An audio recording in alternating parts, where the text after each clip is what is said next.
Xo'sh, qulay joylashib oldingmi? Ha. Yaxshi, zo'r. O'zi rentgenni odamga zarar bo'lmaydimi? Sen xavotir olmagin. Bu 100% xavfsiz muolaja. Yo'q. Iltimos, chiqaringlar. Men o'lishni xohlamayman. Men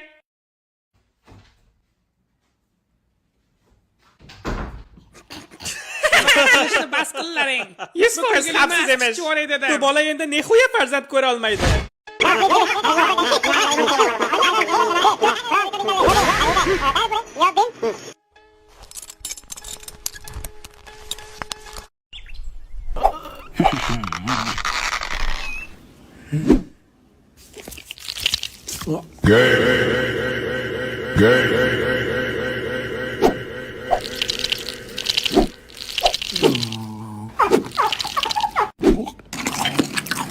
Rahmat.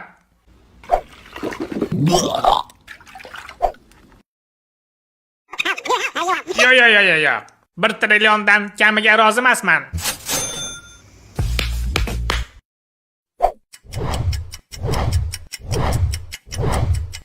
O'ynashing bilan yozishyapsanmi? Yo'q, u kishim siz yonimdaligingizda yozmaydilar. Sizchi yozishasizmi? Yo'q, o'ynashim bilan yozishmaymiz. Biz faqat realda ko'rishamiz.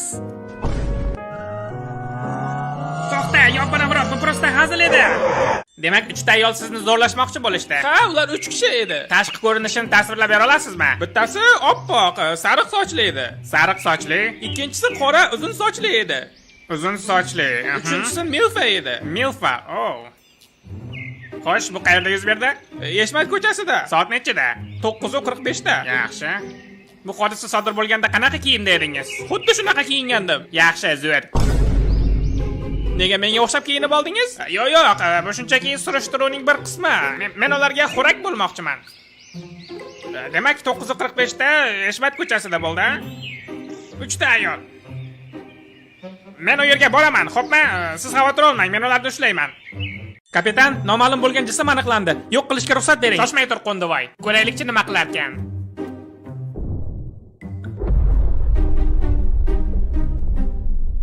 Tushunarli. Yo'q, xudo. Ko'rinishidan hazillashmayotganga o'xshaydi. Ha, u hozirgina planetamizni yo'q qildi. U nima xohlayapti ekan, a?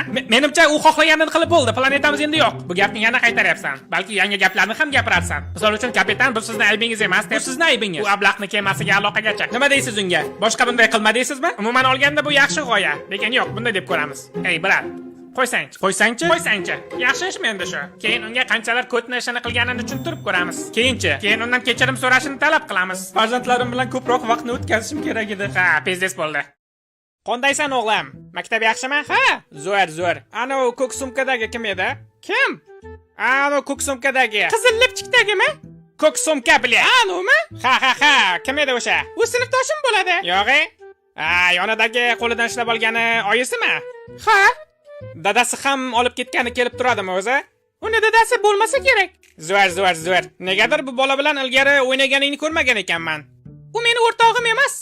Bilasanmi o'g'lim, sen har doim bir xil bolalar bilan o'ynayvermasdan, yangi do'stlar ham orttirishing kerak. Aytgancha, tug'ilgan kuning ham yaqinlashyapti, ha? Meni tug'ilgan kunim 9 oydan keyin. Bilaman, lekin kel senikini 2 marta nishonlaymiz va o'sha o'rtog'ingga taklifnoma beramiz. Agar oyisi so'rab qolsa, nomerimga telefon qilishni aytasan.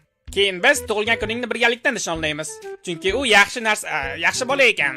U bilan do'st bo'lishing kerak. Nima deysan, yaxshimi? Yaxshi. Zo'r. Unda quyon hujumga o'tadi. Shunchaki bilib qo'ymoqchi edim. Bugun ovqat tayyorlamasang kerak, a? Agar sen aksirsang, men sog' bo'l desam, sen aytishing kerak bo'lgan yagona so'z bu rahmat. Mazgimni qotirib menga uyimga qanday kirding, nega derazam singan, hozir Melisaga telefon qilaman deb qo'rqitmagan. Bunga hech kimning vaqti yo'q. Tez yordam xizmati eshitadi? Ha, qanday? Dadam o'ldi. Dadangiz o'ldi? Ha? Shoshmang, darhol tez yordam yuboramiz. Ha deyapsizmi hozir? Aniq javob bering. Ha, uzr, kelib o'tinglar mayli. Kelib o'tinglar. Yoppana, o'zi nima bo'ldi? Kimdir kelib basharasdan otib ketdi. Keyin ozroq tipirchilab yotdi. Yuzidan otib ketishdimi? O'zingizga hech narsa qilmadimi? O'zingiz yaxshimi? Ozroq gripp bo'lganman. Grippezni s**amanmi bilan? Yo'q, unda yaxshiman. Dadam unchalik emas. Qo'shnimiz Oypat xolani sen qancha deb so'kkanmiding o'g'lim? Ha, u Wi-Fi kodini o'zgartiribdi. Yo'q, o'g'lim, yosh kattalarga bunaqa muomala. Nima, u qancha Wi-Fi kodini o'zgartiribdimi? Ey! Pullarni salapanga sol. Tezda. Xo'p, mayli. Hammasini. Ey! Tezroq qimirla. Bezbetlarcha, ammo qonuniy yo'l bilan boyib ketishni xohlaysizmi? Bu usul g'arb davlatlarida erkak bo'lsangizgina ishlaydi, ayol emas. Birinchi bo'lib avtobusga o'tiring va magazinga boring. Magazindan bo'lsa parik bilan ayollar kiyimini sotib oling. Uyga qaytib sotib olgan parik va kiyimlaringizni kiyib oling. Undan keyin bo'lsa pasport stoliga borib, pasportda yozilgan jinsingizni erkakdan ayolga o'zgartiring. Undan keyin bo'lsa ayollar uchun mo'ljallangan basseynga boring. U yoqdaligingizda o'zingizni tabiiy tuting. Ortiqcha harakat qilmang. U yerdagi ayollar o'zini noqulay his qila boshlashadi. Chunki siz haqiqiy ayol emassiz. Keyin bo'lsa ulardan biri yoningizga kelib, sizga basseynni tark etishingizni aytib, baqirishini kutib turing. Siz esa aslida unga ayol ekaningizni va boshqa ayollar singari basseynda bo'lishga haqqingiz borligini ayting. Keyin bo'lsa uning o'ta jahli chiqib ketadi va sizga ayol emas, erkakligingizni aytib baqiradi. Bu gapni eshitishingiz bilan telefoningizni olib advokatingizga telefon qiling va undan sizni jinsingizni tan olmayotgan ayolga qarshi sud ishi ochishini so'rang. Basseynni egasidan bo'lsa kameraga yozib olingan video dalillarni talab qiling. Sizda bor dalillar bilan sudda osonlik bilan yutasiz va 100 minglab dollarga ega bo'lasiz. Keyin bo'lsa eski hayotingizga qaytib pasportingizni oldingi holatiga o'zgartirishingiz mumkin. Yoki bo'lsa bu ishni qayta takrorlashingiz ham mumkin. Shunday qilish mumkin bo'lgan do'stingizni belgilang. 3, 2, 1, начали!